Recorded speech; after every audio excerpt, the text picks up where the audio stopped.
how do you get such? I mean, obviously we're now getting such naturalistic performances out of actors, but it really does feel like, I think this film in particular, that there was just a camera set up in this pub. Is that just a accumulation of Paul's script?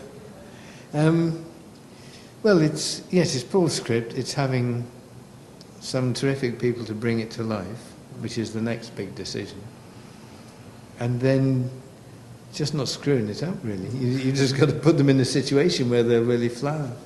You know. Do you do a lot of rehearsals with the cast beforehand, or is it just, would you prefer that spontaneity? No, don't rehearse. No. Don't rehearse at all? Well, often you do the best one in rehearsal then. That's it, you've no camera there to catch the moment. No. Yeah. Shoot the rehearse, but shoot the rehearsal. Yeah. This is the rehearsal, guys. But obviously the last one you did a film in Ireland was The Wind That Shakes the Barley, which was a big film here, and is still held in very high regard here. And were you surprised by how well received it was by the Irish public, and obviously throughout Europe, but the Irish public and specifically? Well, it was a fantastic experience making that film. I mean, people made a huge commitment to it when we were making it, which, you know, was very generous of them. And then I hope it became their film. You know, it wasn't ours. It was theirs, or all of us.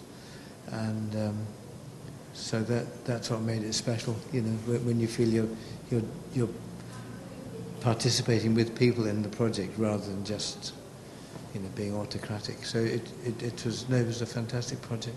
And is that the way every film set should be for you when you're directing? It should be collaborative, but everybody should. Yeah, well, I think because that's what. I mean, I'm not in front of the camera, you know. I mean, you've got to work with the people who are going to bring it to life, and I think they work well when they feel secure and confident, but also with a shot of adrenaline, you know, so that they can try. Like Eric Cantona played football, you can try things, you can be bold, you can be spontaneous. It doesn't matter if it fails, but you know, go for it, try it, surprise yourself. You know? And had you seen Eric actually act in anything before he contacted you about doing this film? No.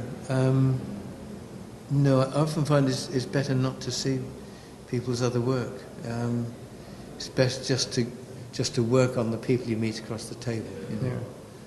Yeah. Because with other work you never know how they've got there, or what happened, or what the restrictions were, or how the directing was. So I find it's better just to work with the people you meet across the table. Really. Because there might be a worry that Steve Evans' performance might be overshadowed here with a big name, but Steve is really fantastic in this film too. Yeah, I'm glad you say that, because I think he's fantastic. And I mean, he started acting relatively late as well. He started acting about 10 years ago. Mm-hmm. Well, how did you get Steve involved with the film?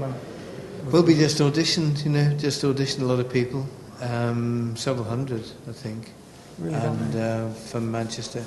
And you narrow it down, and gradually Steve became the Eric Bishop in our minds. You know, he gradually took over the part. Those scenes directing the two guys together must have been something else, because I hear Steve didn't know Eric was going to be. No. He didn't know he was going to be on set until he came out and over his face. I'd say was priceless. He was very surprised. No, he was very surprised. Well, you see it on the film, his eyes were genuine response, popping out of his head, really. Okay, and what have you got coming up next, Ken, finally? Is there anything you're developing? Yeah, well, Paul's just working on the script now, which we're hoping we might shoot in the autumn, which is contemporary, but we've still got a bit of work to do on it, yes. So it's still heavy in development? It is, yes. Okay, well, Ken, thank you very much for your time, so I really loved the movie.